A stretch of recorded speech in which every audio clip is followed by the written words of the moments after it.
una vez más, gracias por escucharnos ahí del otro lado de la bocina.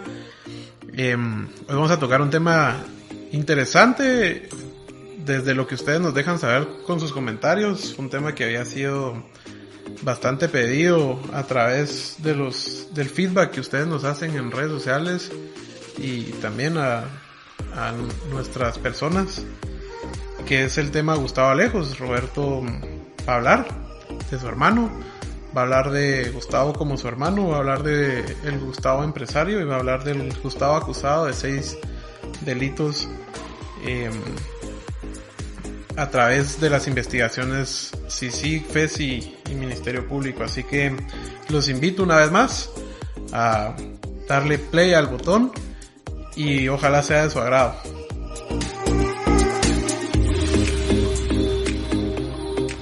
Pero bueno, ahí viene todo lo de cura, porque curan el alma y entonces, viendo la señal del productor que dice que ya es hora de comenzar. Que dejen de estar hablando cosas que no son. Que no es el tema del podcast hoy.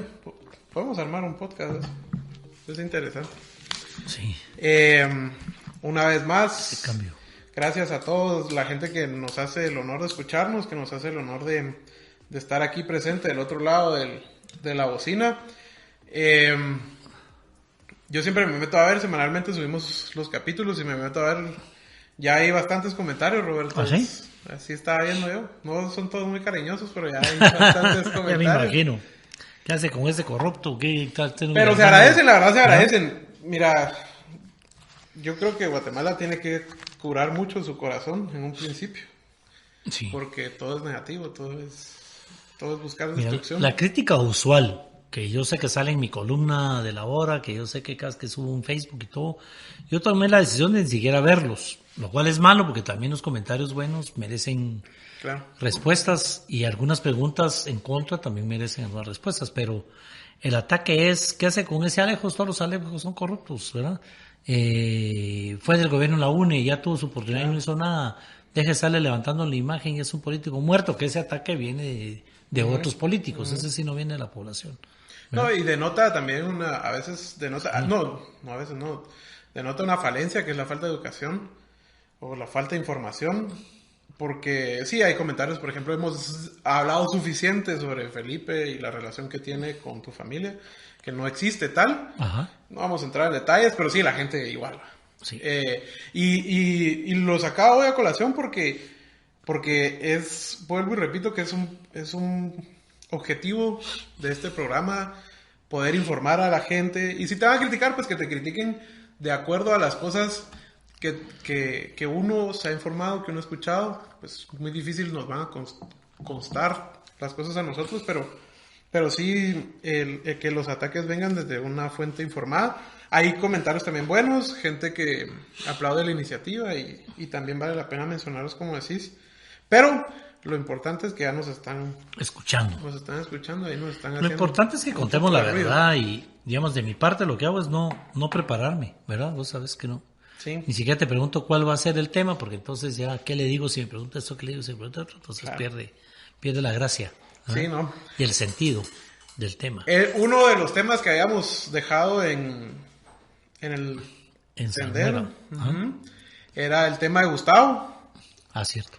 Íbamos a hablar de Gustavo, así que básicamente queremos hablar de Gustavo porque es importante que nos des tu perspectiva, que nos des tu opinión y que también poder desligarte de lo que hoy se le acusa a Gustavo. Gustavo hoy es el mayor representante del Pacto de Corruptos junto con Felipe y sus méritos, creo yo, ha hecho en algunos casos o en todos los casos, y es importante en aras de esa línea que decís de llevar la verdad y de poder ser transparentes y hablar pues lo que nos toca hablar y lo que la gente también nos dice.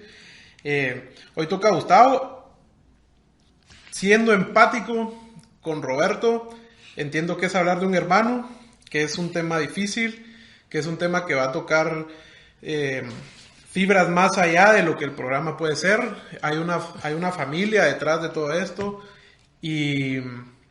pero también hay que ser empáticos con el pueblo de Guatemala, con ese pueblo que está indignado que resulta molesto por todo este tipo de situaciones que se están dando, por ver cómo esta lucha, pareciera que es la lucha de dejar libres a los que ya lograron acusar y a los que ya tienen en prisión precautoria.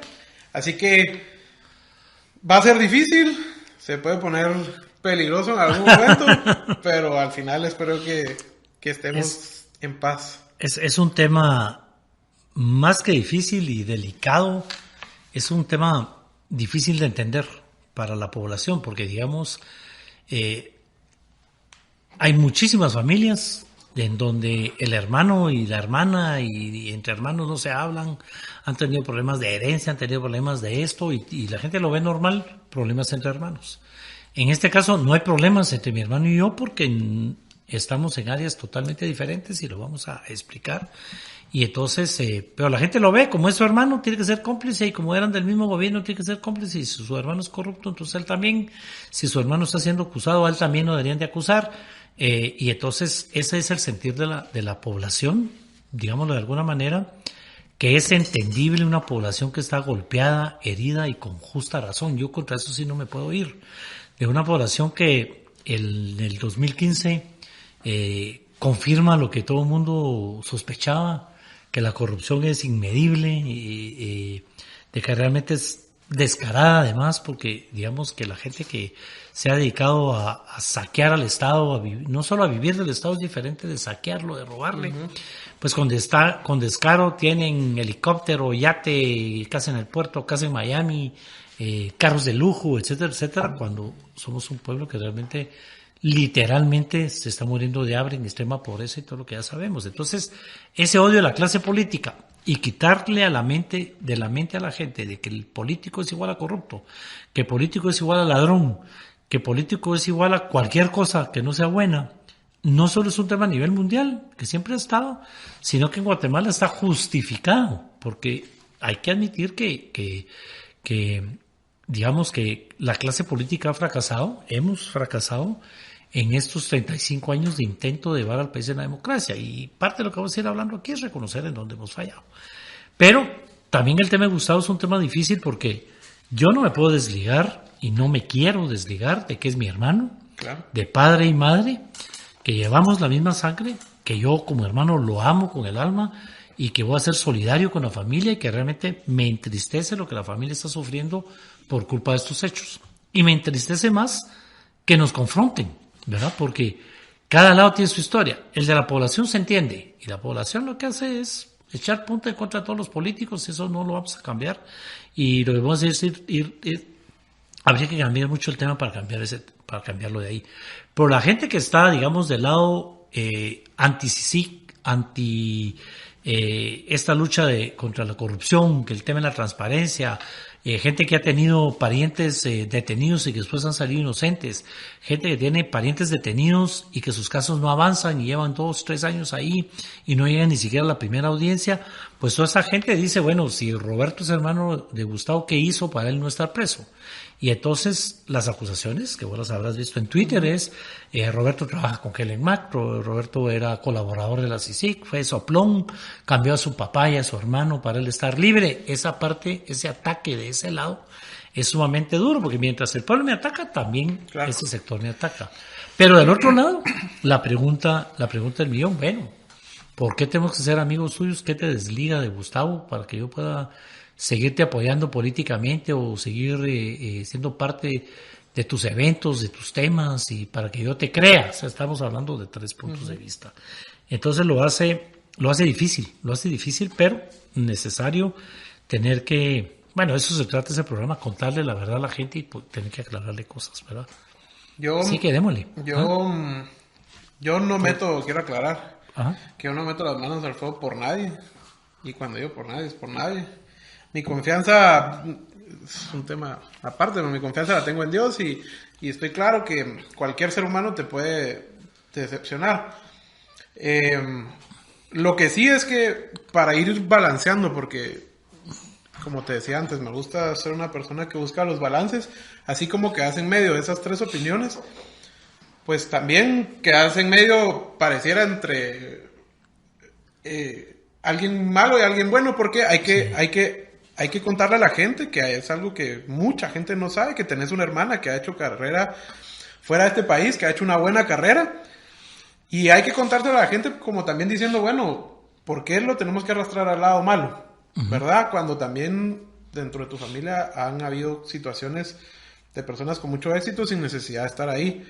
Entonces, contarles a la gente, o sea, tenés de dónde aprender. Tenés de dónde aprender las dos cosas, digamos, y nos vas a ir explicando en qué momento decidiste aprender de una, en qué decidiste aprender de otra. No, yo creo que no es tanto aprender, es un tema de tu entorno en términos generales, es un tema familiar en primer lugar, un tema de educación en segundo lugar, en dónde te educaste, con quién te rodeaste en el tema de la educación, el ambiente en el que te moves, ¿verdad? Y qué te inspira para como tema de vida.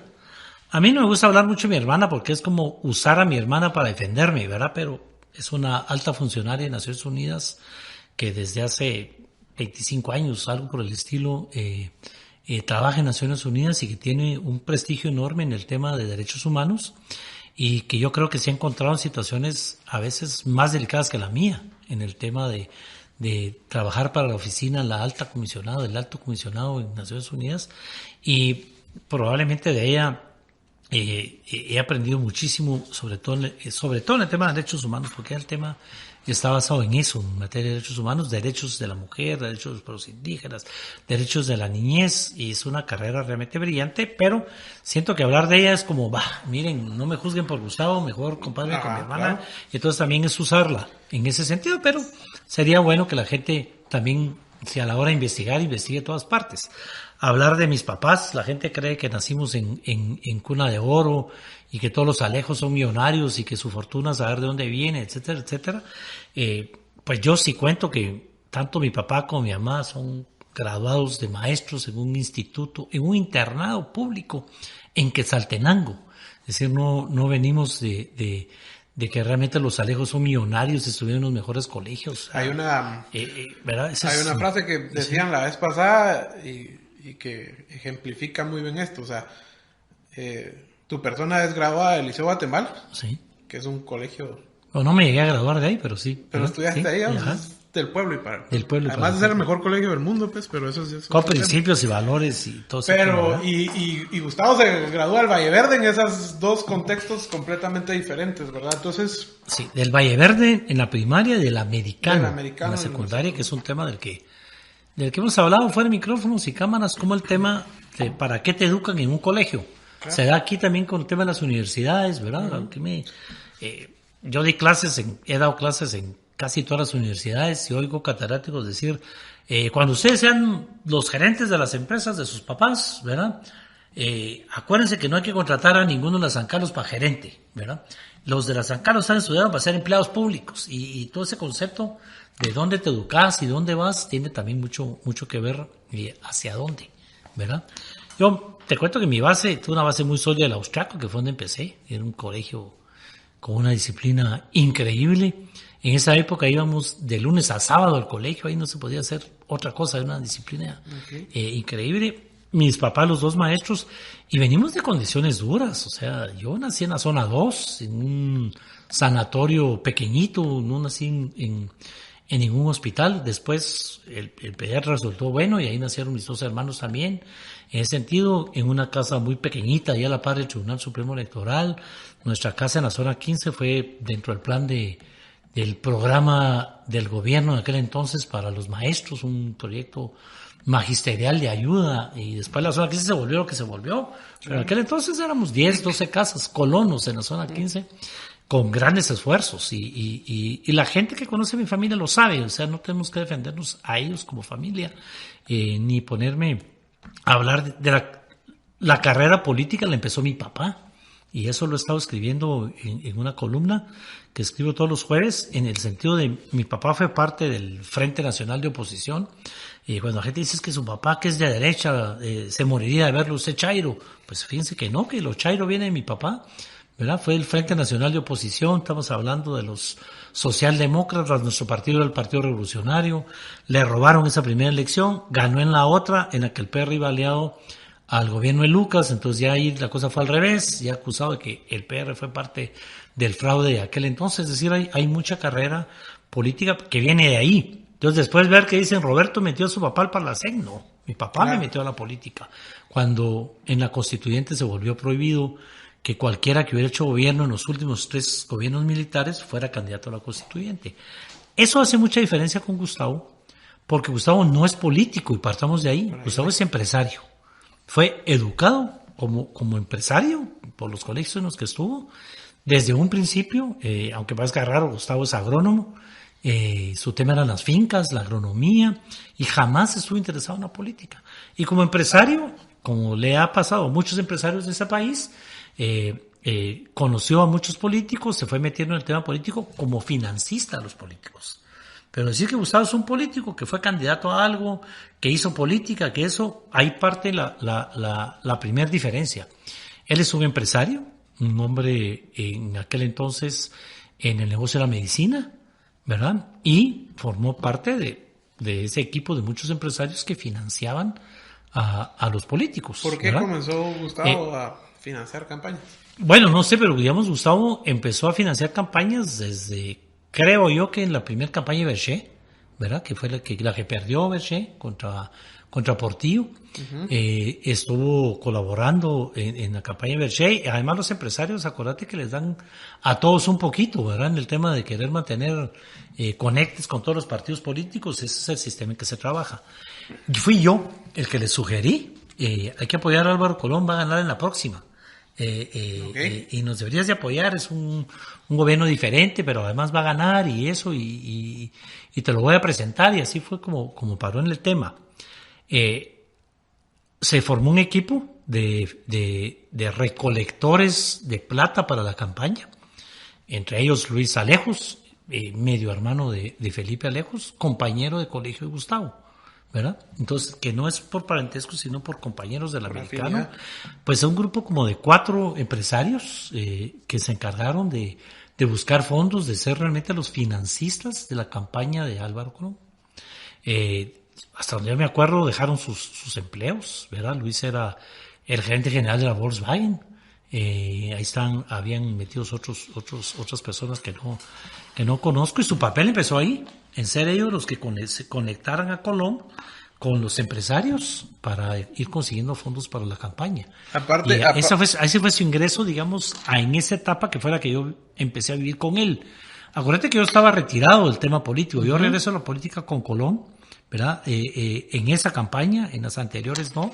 En esa campaña que Colón ganó directamente a la Metropolitana, a solicitud de él, que yo conocía por Retauleu, por las ONGs, por Fonapaz y todos los temas donde Álvaro había estado, con todo el deseo de ayudarlo entre el Partido Patriota y Álvaro Colón. Sin dudarlo, Álvaro Colón era el candidato.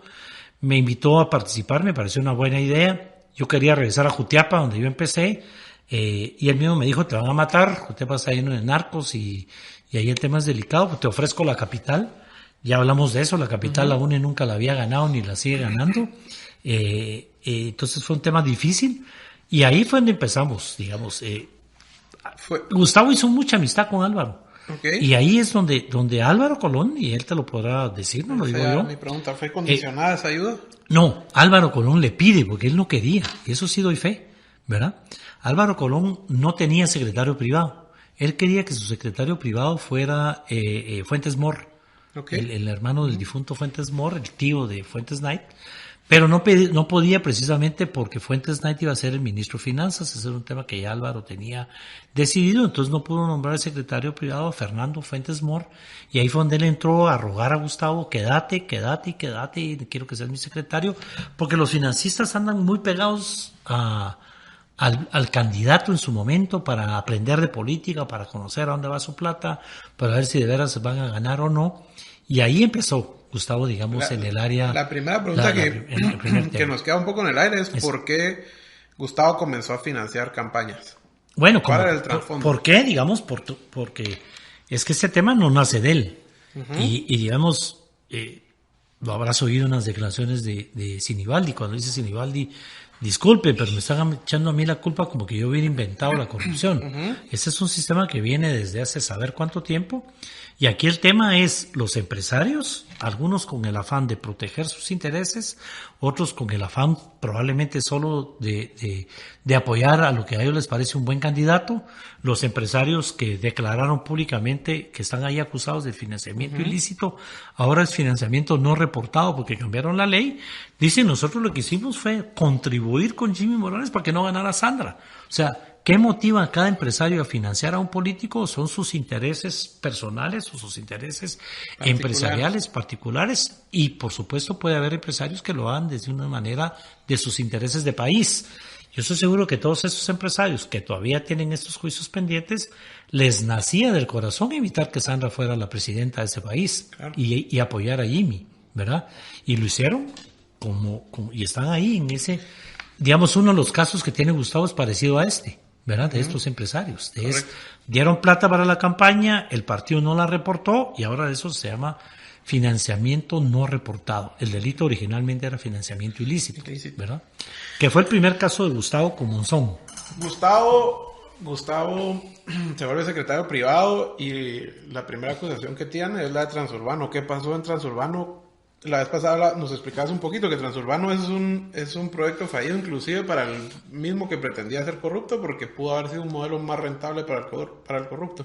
Sí, digamos, el primer caso de Gustavo no es Transurbano, es Monzón, como que es donde no me quieren, ¿verdad? Porque yo soy el que impulsa la ley del colaborador eficaz. Y cuando digo yo soy, no es como los demás que yo me quiero echar el mérito. En esa ley sí. Fuimos 3 diputados ponentes de esa iniciativa de ley. La prensa la criticó cuando la CECIT dijo no, ese es el tipo de leyes que necesitamos. Y entonces ahí se apoyó entre las primeras leyes el tema del colaborador eficaz. Entonces el primer delito, el que acusa a Gustavo, es porque él le entrega un cheque a Monzón de ayuda para la campaña. Monzón se lo lleva a una empresa o a cualquier lado y no lo reporta. Y entonces, en aquel entonces, financiamiento ilícito, hoy entonces, financiamiento no reportado, sobre todo porque hay un cheque y no en efectivo, como en otros casos. Pero hablando de Transurbano es un proyecto que las empresas de transporte, que están organizadas en una especie de cooperativas, asociaciones, una forma rara.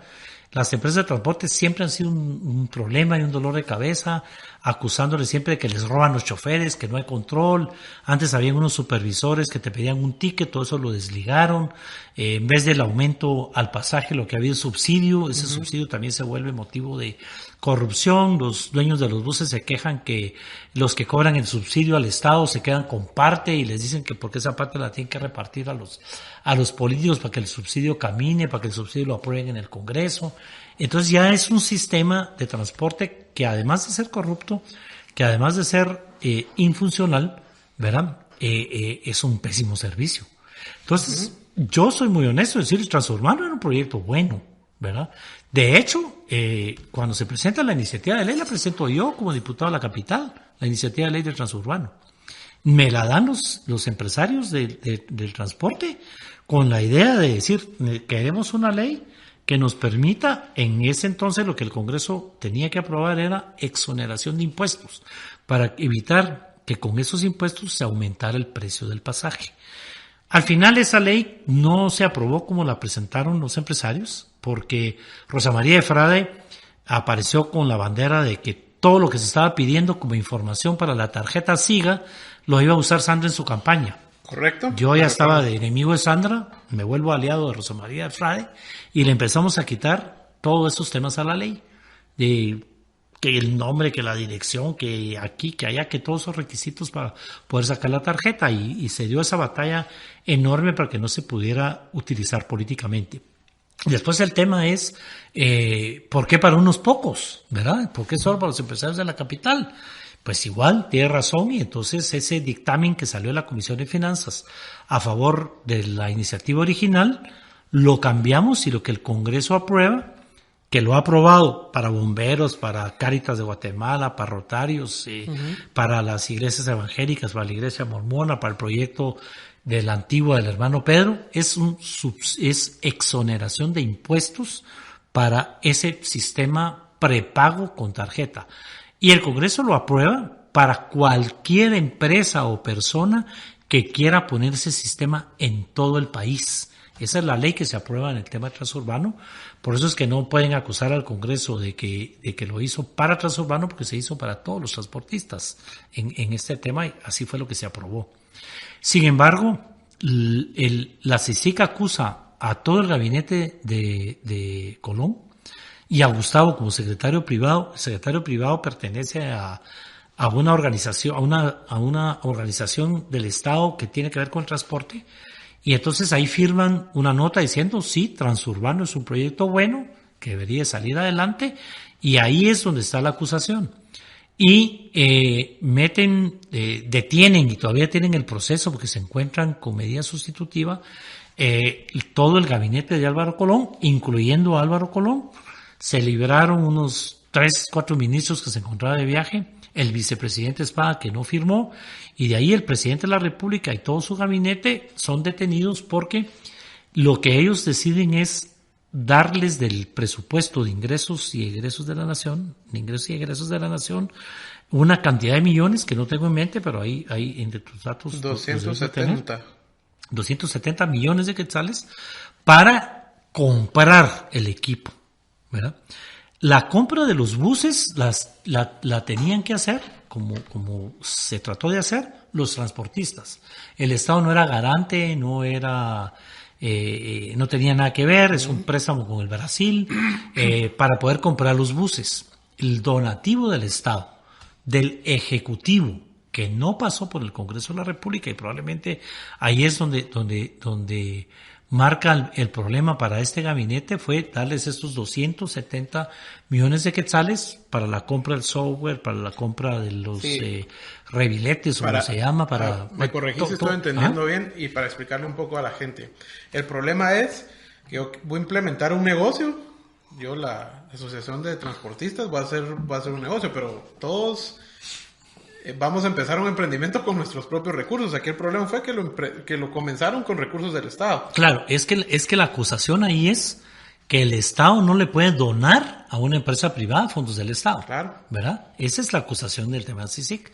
Porque así lo dice la ley, efectivamente. Y en ese tema, yo voy a poner un negocio, pero el Estado me va a dar el capital semilla, ¿verdad? Entonces no es privado. Vamos a pedir todos que el Estado nos... En eso consiste esa acusación, y en eso es el juicio que actualmente hay, donde tienen involucrado a todo el gabinete que firmó, al presidente Colón y a Gustavo como secretario privado, miembro de ese tema.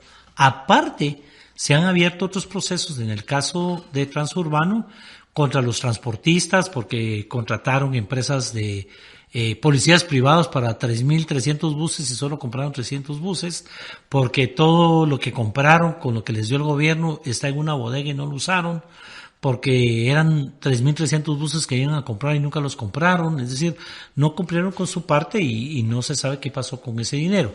Más algunas acusaciones de que ese dinero pudiera pagar a distintos lados, y eso es lo que se está ventilando, pero son juicios separados. El del gabinete, por haberle dado esos 270 millones a esas empresas, ¿verdad? Que la Contraloría de Cuentas había dicho que era legal porque eran asociaciones no lucrativas. Uh-huh. Después dijo que no, que eran empresas privadas. La acusación del MP y CICIC se va en ese sentido, en lo que estás diciendo, a cuenta de que el Estado le regala a los transportes, a una empresa privada, 270 millones de quetzales. Ese es uno de los casos en el que está. Gustavo, te repito, ¿cómo me desligo el tema? Son temas distintos. Eso fue el Ejecutivo el que hizo ese tema. En el Legislativo lo que se aprobó fue otra cosa, que no se usó, porque era exoneración de impuestos para la compra de los buses y del equipo, ¿verdad? Pero nunca vino. ¿Qué es lo que el pueblo guatemalteco necesita saber? Si les dieron 270 millones para el equipo, se iban a comprar 3.300 buses. Si todos creímos en ese, ¿por qué no se hizo? ¿Y a dónde fue a parar el dinero al Estado? Y el dinero incluso a los dueños de camionetas que vendieron sus buses rojos para meterse ahí y se endeudaron por los buses azules de Transurbano que nunca vinieron. ¿Qué pasó con ese crédito? ¿Se los dieron? ¿No se los dieron? Era importante tocar el tema Transurbano porque de los 6 delitos que tiene Gustavo ahorita imputados, era el único que coincide en tiempo y espacio, digamos, con tu persona en la participación política. Así es. De ahí, por tiempo, porque solo con Transurbano ya se nos fue muchísimo el tiempo.